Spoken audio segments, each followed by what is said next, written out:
Good afternoon, good evening, class. Thank you for attending week 4 here on topics of entrepreneurship. We have an amazing class today. We have an amazing speaker, as we have an entrepreneur who is a community guy who's from here, who went to school and done work all over the country in various industries, and now he is moved back to the North Texas area and is part of a conglomerate, a corporation, if you will, that he will talk about later on in the technology space. But I want us to quickly discuss how things are going. I just want to hear from you all. How are you? How are things going in your all's lives? And what is something that has been interesting in the news and entrepreneurship that you've seen?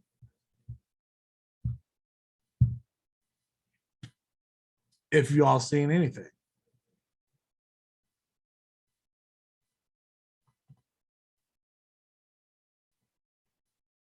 Anything at all?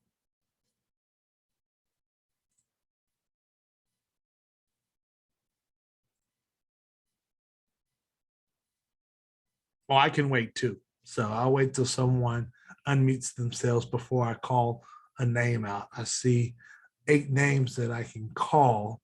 I don't want to call them though. I honestly have not been watching any news lately. I should, but I've been swamped with school and work. So other than just the stuff that's happened, nothing pertaining to entrepreneurship. Well, Brittany, aren't you starting an entrepreneurial venture? Well, we have family businesses that we do. But as far as like news or current events, no, I haven't been researching or anything. Got you. Well, I posted several extra credit assignments. Were you all able to see the extra credit assignments on Canvas that you all can take? I want to discuss the process and how you all can receive credit from those assignments. If you all notice that each one counts as 10 points.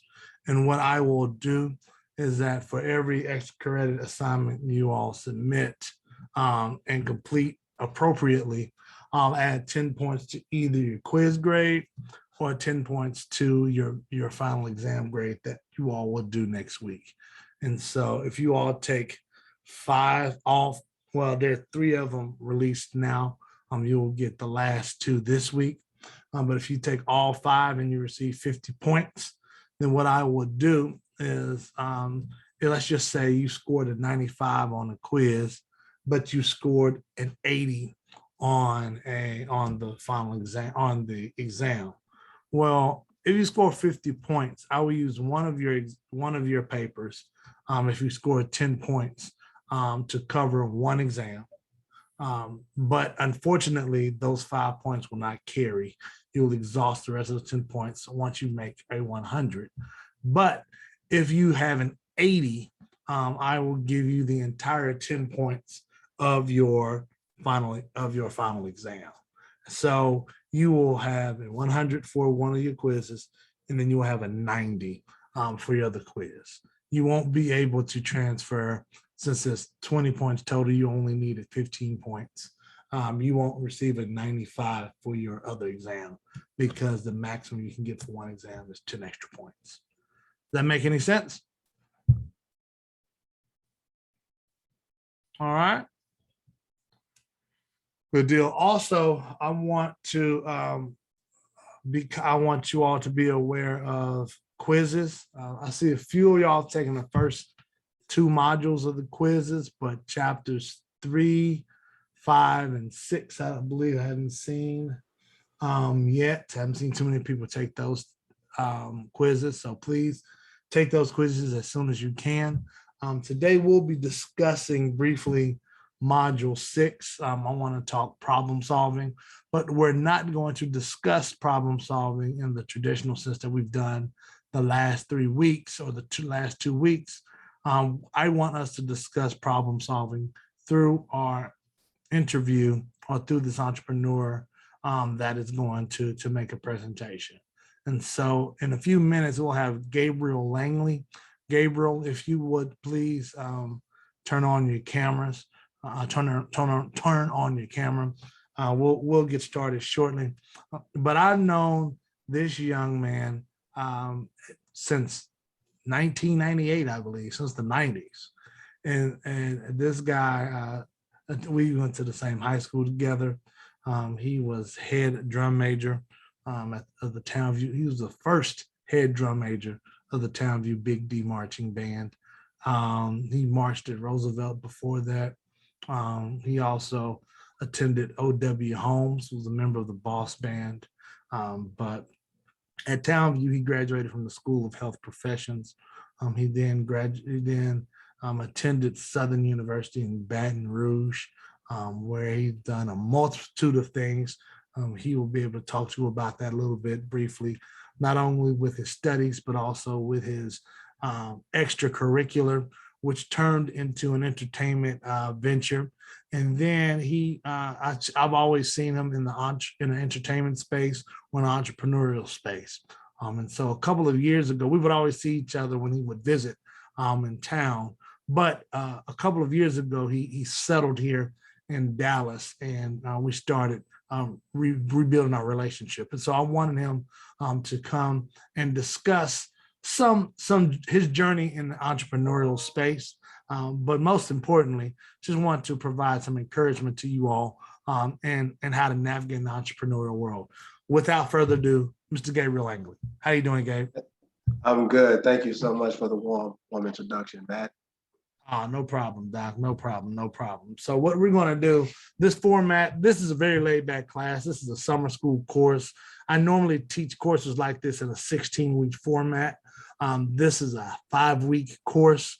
And so instead of just inundating people with 16 chapters worth of entrepreneurial text, I try to give 5 real strong topics and then honestly bring my personal experiences of entrepreneurship to students, because we have students who are taking this class as an elective.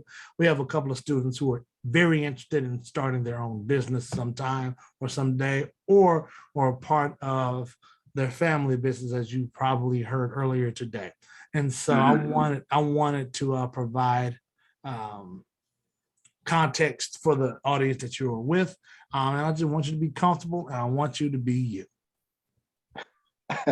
Beware what you ask for that, Matt. That's very true.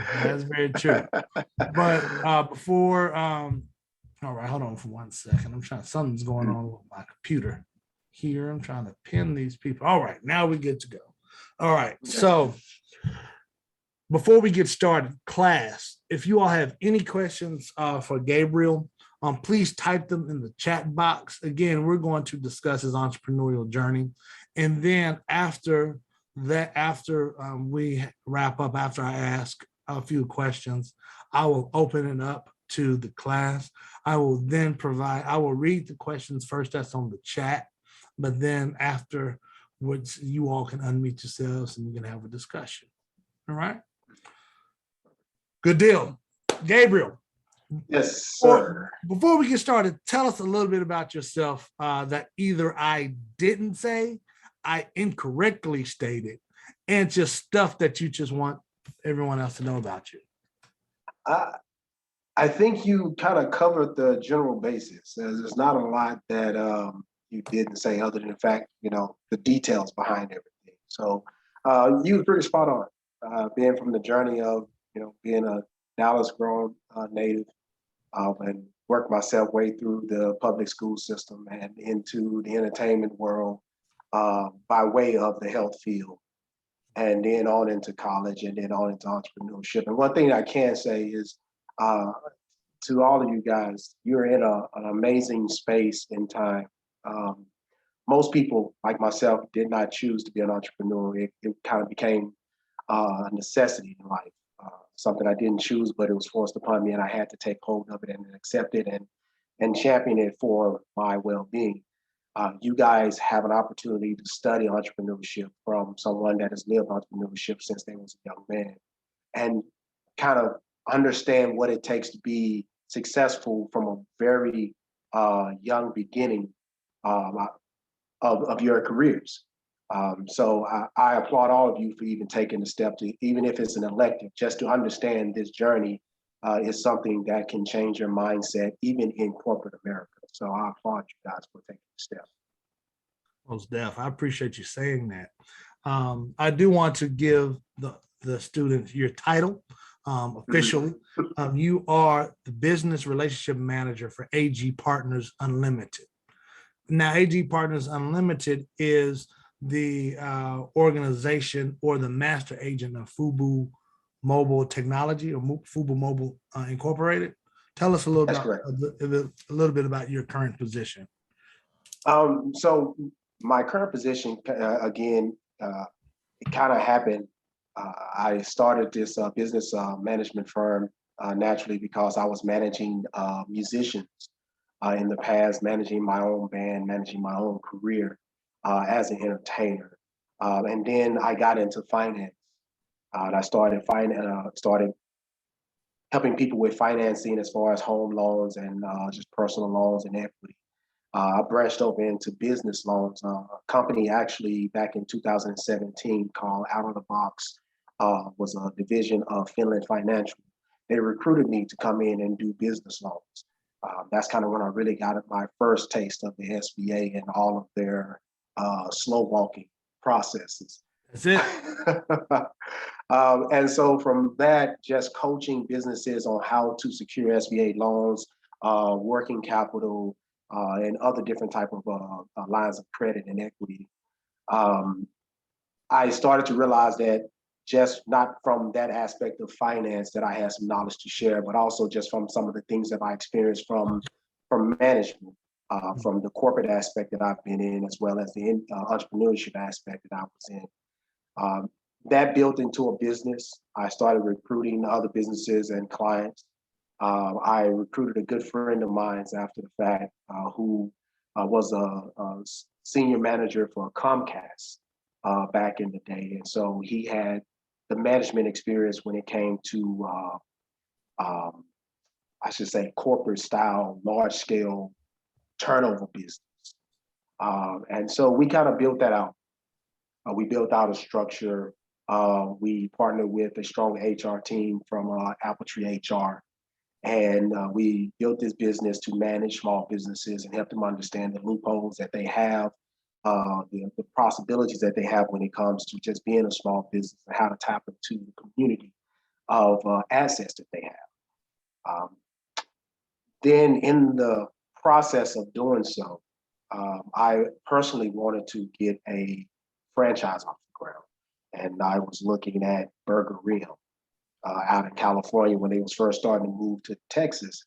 I was on their short list, and my friend that I recruited to be a part of my management firm, he said, "Hey man, I got an opportunity for you, and I just want you to come check it out. No commitments, just come check it out." And it was Fubu Mobile. After a couple of weeks of vetting the business and vetting the industry, I realized that I'm not as excited about burgers as I am cell phones and technology. And the idea was never about just cell phones and technology. It was also about recreating the ideal of technology and consumer electronics, where it can be affordable. You can get the technology in the hands of the people and help the people grow with technology and not be left behind just because they're not financially able to get the highest of product names. So real quick, because now I'm trying to connect dots. You said Fubu Mobile. Now, is this the same Fubu company that had a clothing line in the 90s when we were in high school? It actually is. It is the same clothing brand connection.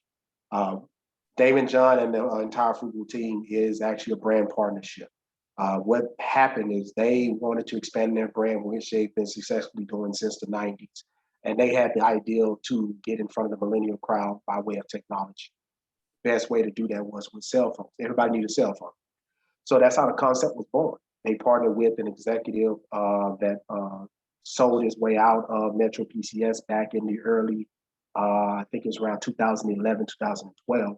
They partnered with him, created this brand, and they wanted to, again, as I said, bring some awareness to a low cost, affordable application to the telecommunications space. And that's what we are.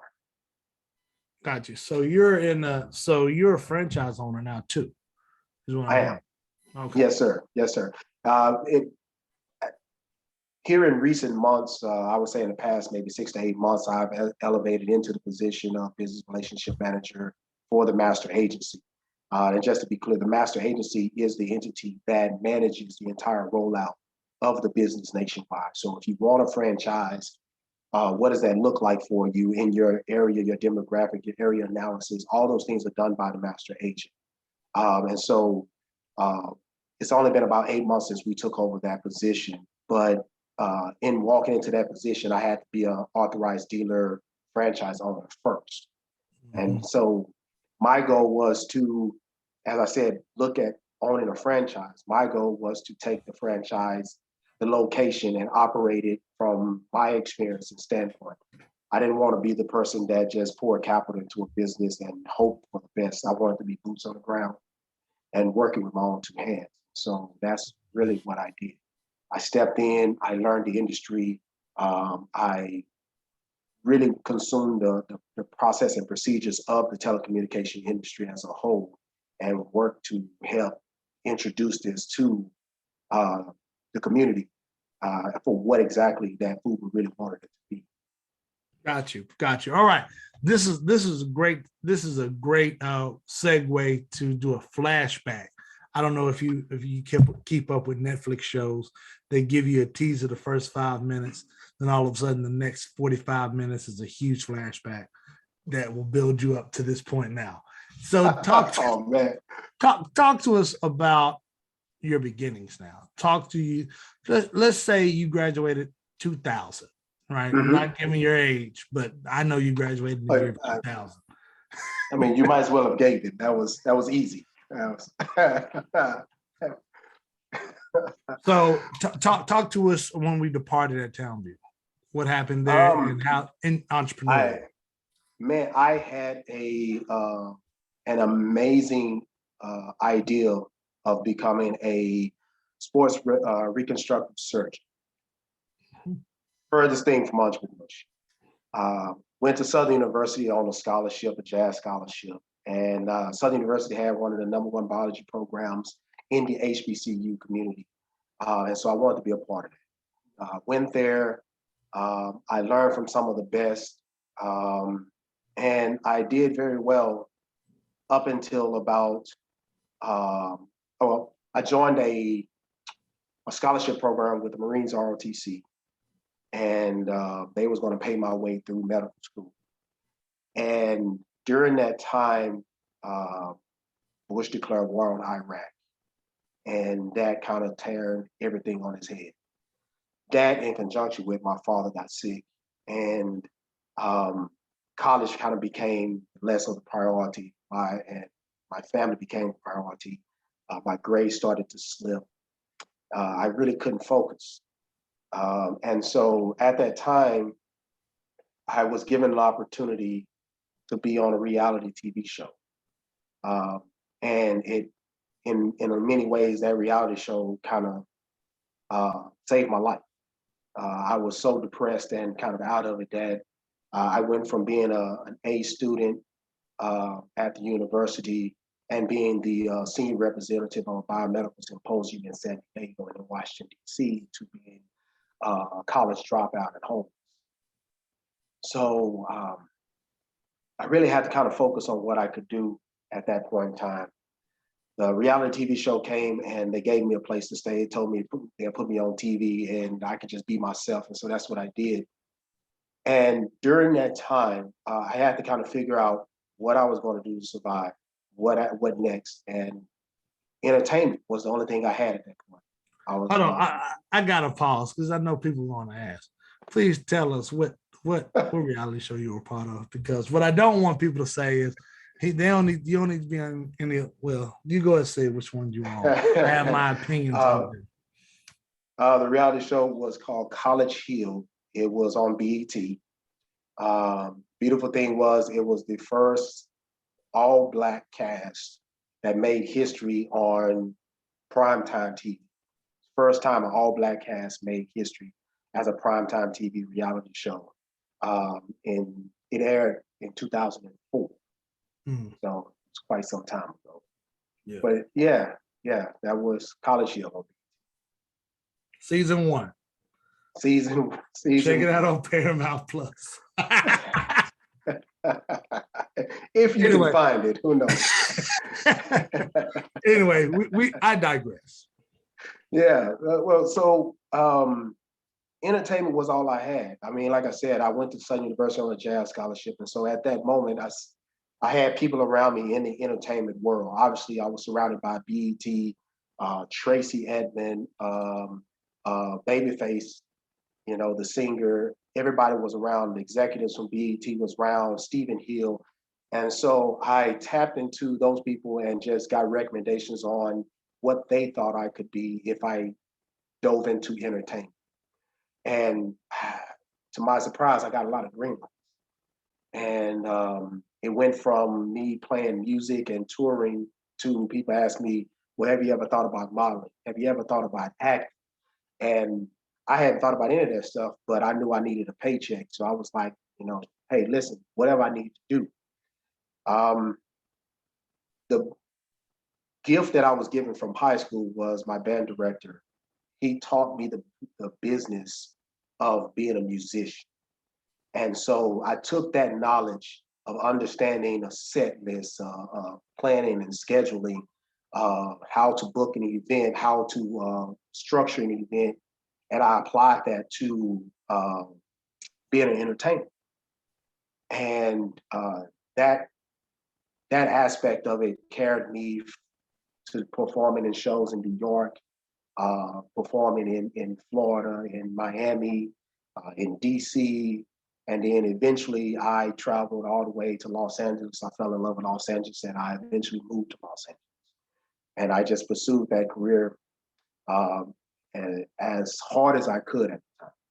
And that really was the moment where I tapped into my necessity to be independent and just strive as a personal brand and business owner.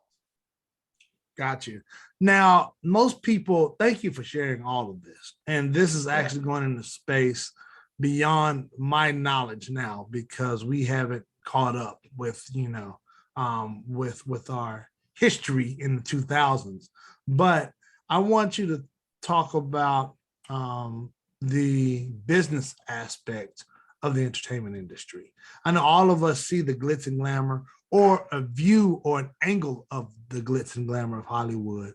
But as someone with an entrepreneurial mindset, what do you do in order to survive in that space?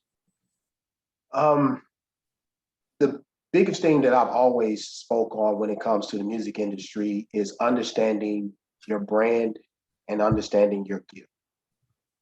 Some people, they have more talent and they can just rely on their talent. Some people have more work ethic. But either way, no matter who you are, you have to understand your brand, what you're representing as that artist, that entertainer. And then you have to understand what aspect of it. Are you a hard worker, or do you have the talent? And knowing those aspects allow you to enter into any entertainment agreement with your best foot forward. And you don't give up on things that you normally wouldn't give up on. The entertainment industry, as I quickly learned, I tell Los Angeles is a place that will eat you alive. If you don't know who you are, if you're not firm on understanding who you are, it will mold you into things that you necessarily would never imagine you would be. Have you doing things that you morally wouldn't do. And it would test you in every corner. So you have to really be focused on, as I said, that brand of who you are. Be true to that, and go in and knowing it. So that is the biggest thing that I tell anybody when it comes to an industry. You have to be firm on that. I just give an insight what I mean. That I have a buddy that I'm not going to say any names, but he had a music contract with a major jazz label owned by one of the biggest producers that this lifetime has known, who's been in the industry over 50. And he walked off the tour bus because he didn't want to sell his soul, the way he put it. And his contract was for $450,000. So he literally walked away from $450,000 because he felt like it was challenging his core values to the point where he couldn't do it. And he left that to teach. So Wow. it's an industry that at some point you're going to make a decision. You're going to make a real decision, and you have to be ready. Cool. Wow. Those decisions happen in every day in Hollywood. I'm assuming. I remember it in all sorts of scale. Like I remember me resisting a gig, not for 450,000. You can knock off 3 zeros, right?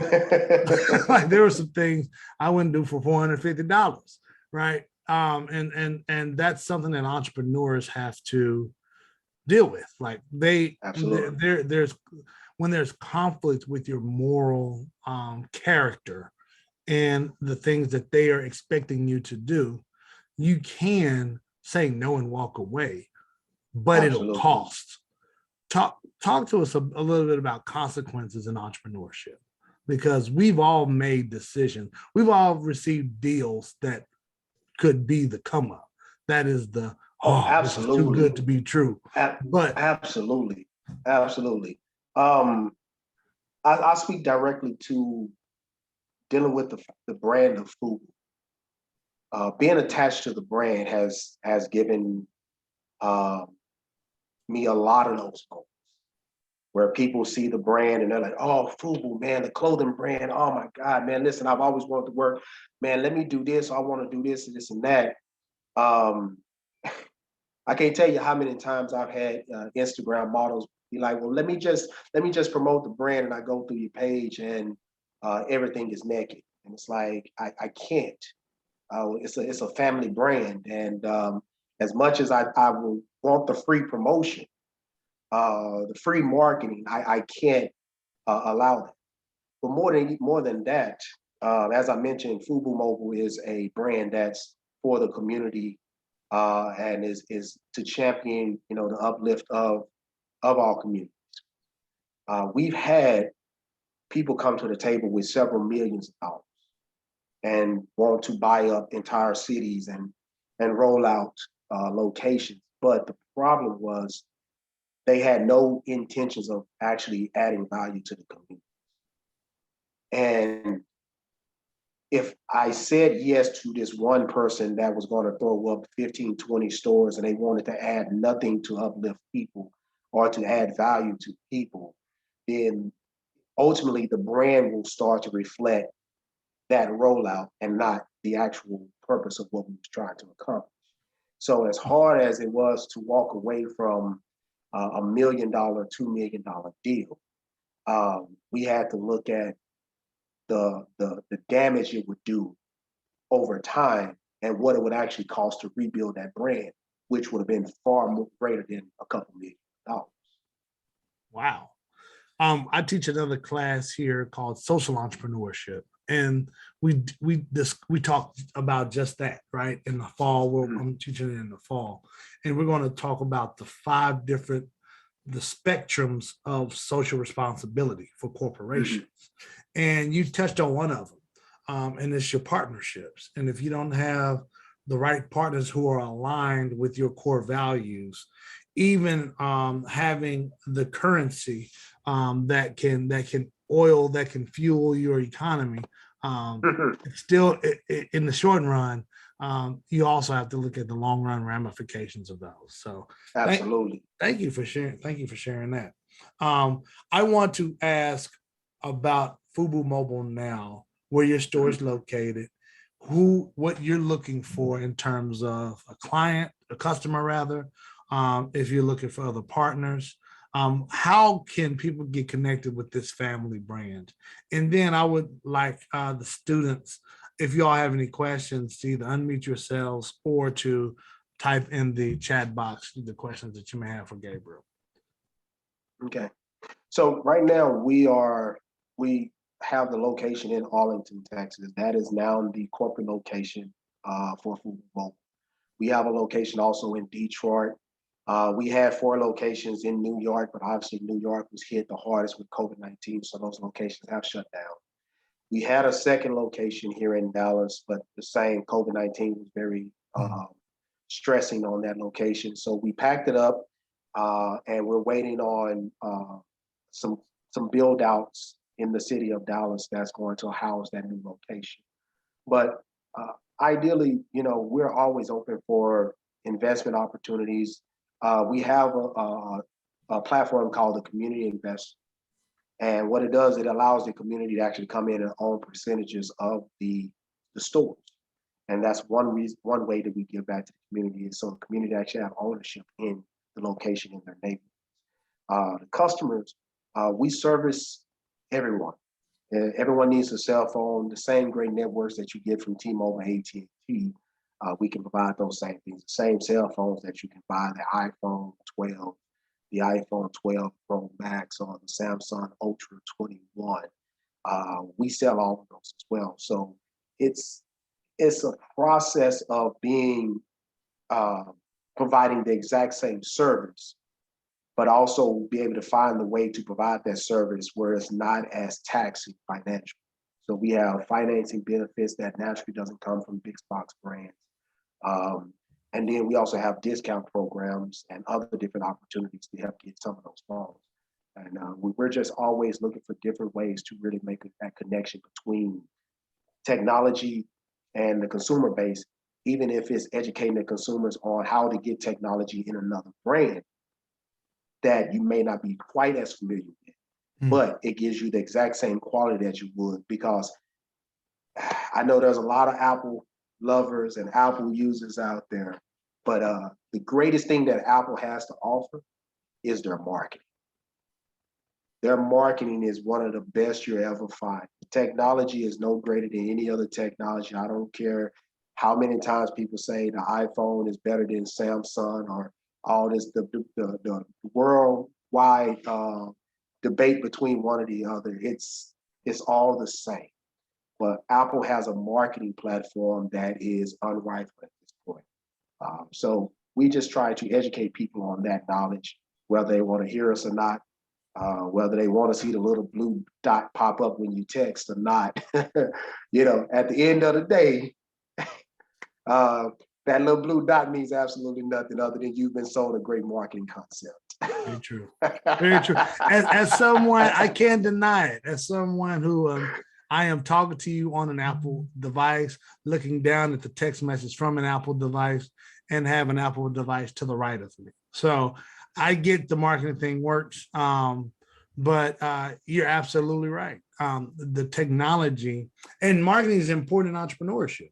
The reason why Apple have that is because at the beginning of this revolution, this technological revolution, they were out ahead of Android users to a certain extent. You know what? At least initially, between 2007 and 2010. Yeah. Here's the thing: is their technology really wasn't that advanced. I hate to say that. It really wasn't. But what Apple did and what they did well is they took their devices and they streamlined the platform where you as the consumer did not have to come in and overthink your product. When you got the Apple product, they automatically rolled out marketing that taught you how to use that phone before you ever even had it in your hand. Versus Samsung, let's say Samsung, Motorola, those brands blow up on you. They'll set fire to your hand. It wasn't that. It's just that they were focused on being the brand that you can customize to your life. Yeah, that's very true. They had the SIM First, card. I mean, they had yes, USB cards and things you can interchange memory and absolutely. all of that. That's very Right. true. And so Apple came in and said, well, why overwhelm the consumers with all this customization? Let's just create a platform that was user-friendly. It was set and I can put it in front of you and it was universal. And for the upcoming generation that was on the go, that was in front of multiple computers, they simply wanted to be able to jump from a cell phone to a laptop and not think about the difference. Yeah. And Apple blew up. I mean, that sounds like efficiency to me. And I mean, I could definitely, I know you're a joy lover. It sounds like you're a joy lover. But I have no preferences. I sell everything. but you brought up great points in that those small things that are typically unassociated with the product determines superiority in a It marketplace. does. Right. And so that's a great example. I appreciate you sharing that. Does anyone have any questions? I want to open it up to the class. I know I've asked enough questions. Does anyone have any questions for Mr. Gabriel? I have a question. Can you guys hear me? Yes. Yes. Okay, so is there anything that you felt helped you out a lot? Like maybe some stuff that you still had questions about after graduation? Maybe a good book, or did you just use Google? Or...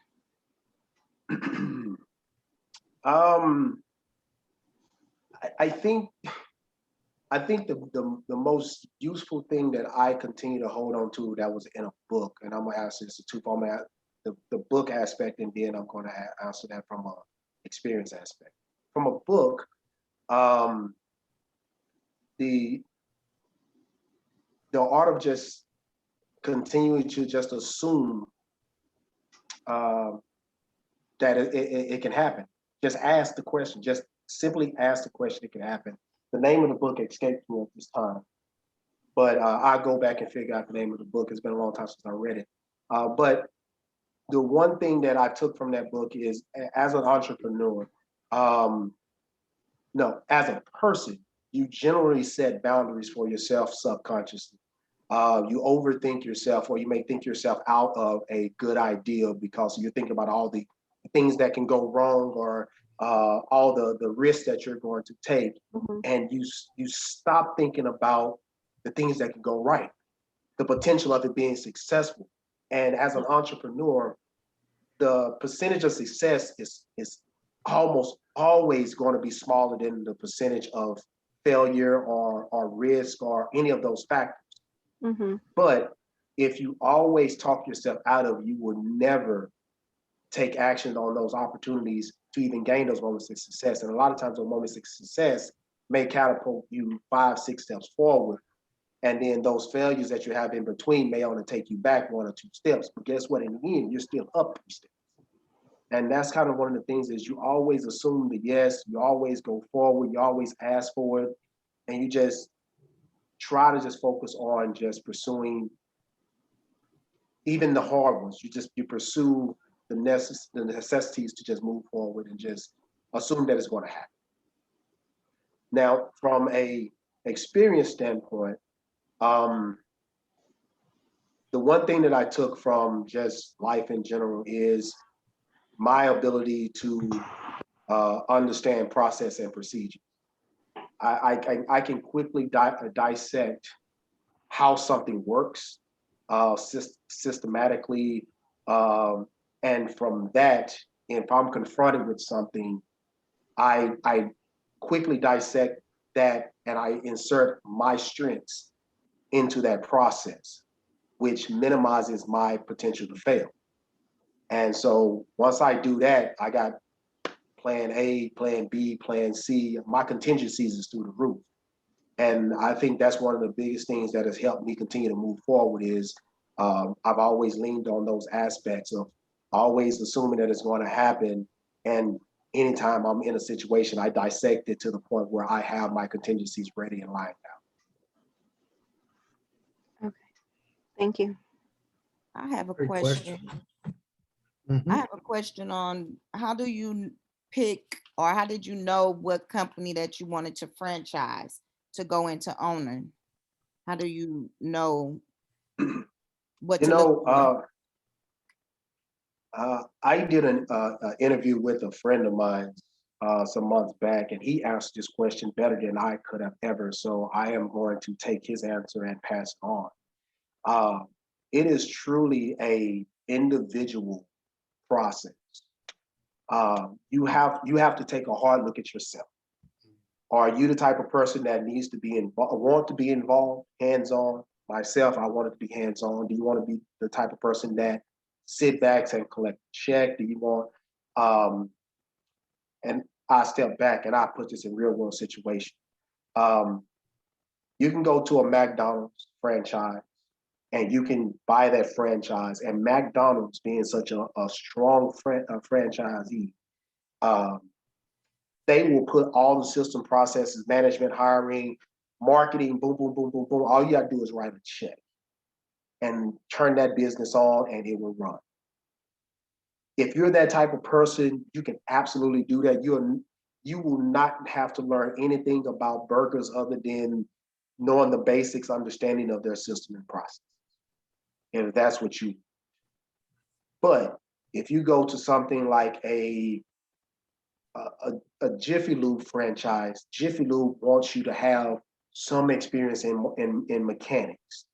They want you to be a little bit more hands-on because it's Jiffy Lube has a more of a personal touch. You know, we food to food, say a Chick-fil-A, they pride themselves on that personal touch. I think Chick-fil-A, you got to have so many years in business. They do a background check on you. They look at your social media platform and history. They are really connected on how the individual person is going to champion that brand. So it really comes down to you as a person, what type of person you are when you look at the franchise. I didn't have a problem with Burger Grill. I didn't have a problem with being in the food industry. But I know being around food all day, I probably would be eating burgers every day just because I paid for it already. But knowing that about myself and comparing that to the technology industry, it was a no-brainer for me to go that direction. It's only because I like electronics way more than I do burgers. So for me, it was an easy conversation as far as change. Okay, thank you. Great response. Any other questions? Great question.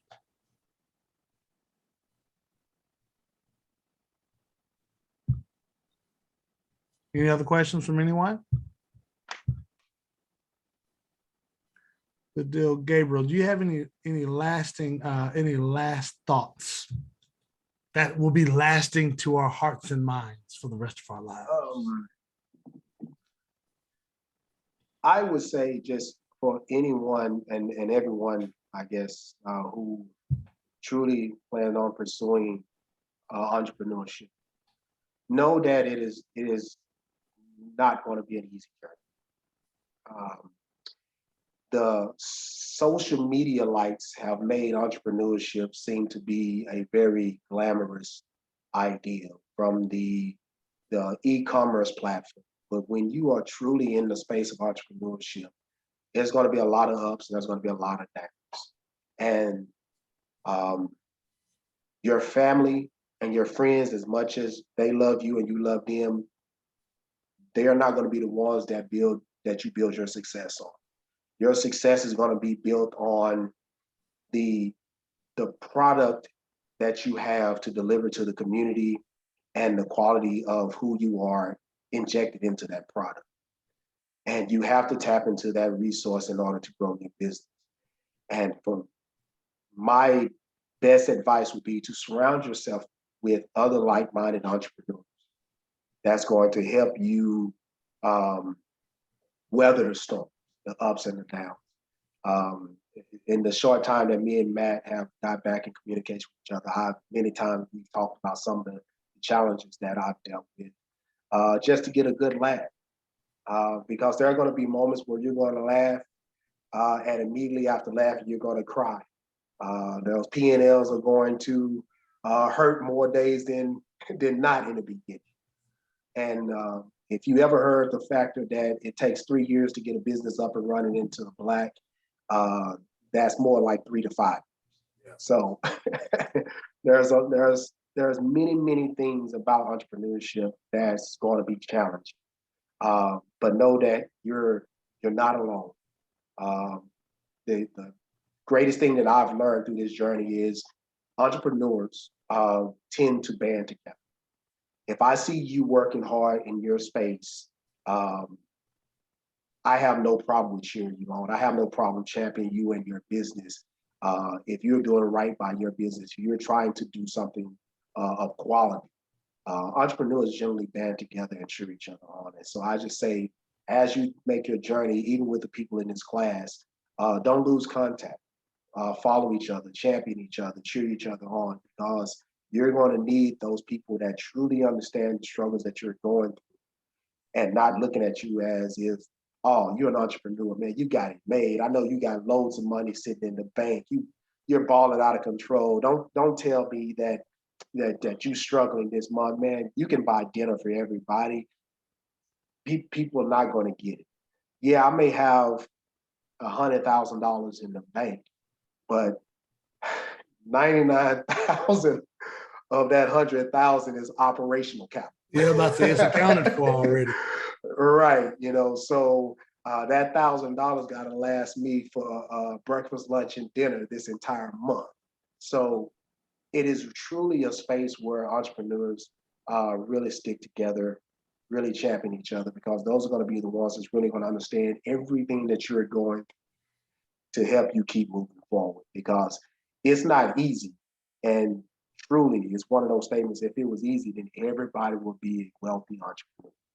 Everybody would be selling something or doing something and working for themselves. So that would be the thing that I would just press on everybody to just focus and hold on. Wow. Well, thank you very much for those words. Thank you for being out in this fight. And thank you for taking time out and investing and speaking to us this hour. I know that you have a family. I know that you're still working. In fact, we need to talk also on another project. But Absolutely, you said some things. Entrepreneurs typically stick together because we know the importance of market. We know that 92% of all businesses will fail within the first 5 years. And the 8% that survives, they're not necessarily profitable, right? And so it's a dismal industry. And so entrepreneurs typically band together so that we can support each other's ecosystems, because Gabriel may be great at this and I need that once a month or twice a month. Well, I may provide a service that can help him once a quarter that he can use. And us exchanging value, not only in the skill sets, but also financially, allows our businesses to thrive and survive, so that we can exist day in and day out. So thank you for this discussion. Class, thank you all for your engagement. I do want to state again, by the end of this week, I will have the last 2 extra credit assignments in your final exam posted. Please read chapters 12 and 13, or modules 12 and 13, and do and get ready for your quizzes. Thank you all, and y'all have a great day. And I was just say, before you leave, I did see the questions come up about the investment and stuff like that. So Matt, I will shoot that information over to you, as well as that book that I can't think of the name of, so you can pass it along to the class. Perfect, and I'll send it to the class via Canvas. And thank you for the opportunity. Thanks everyone for listening. Thank you for taking time out, Gabe. Absolutely. All right.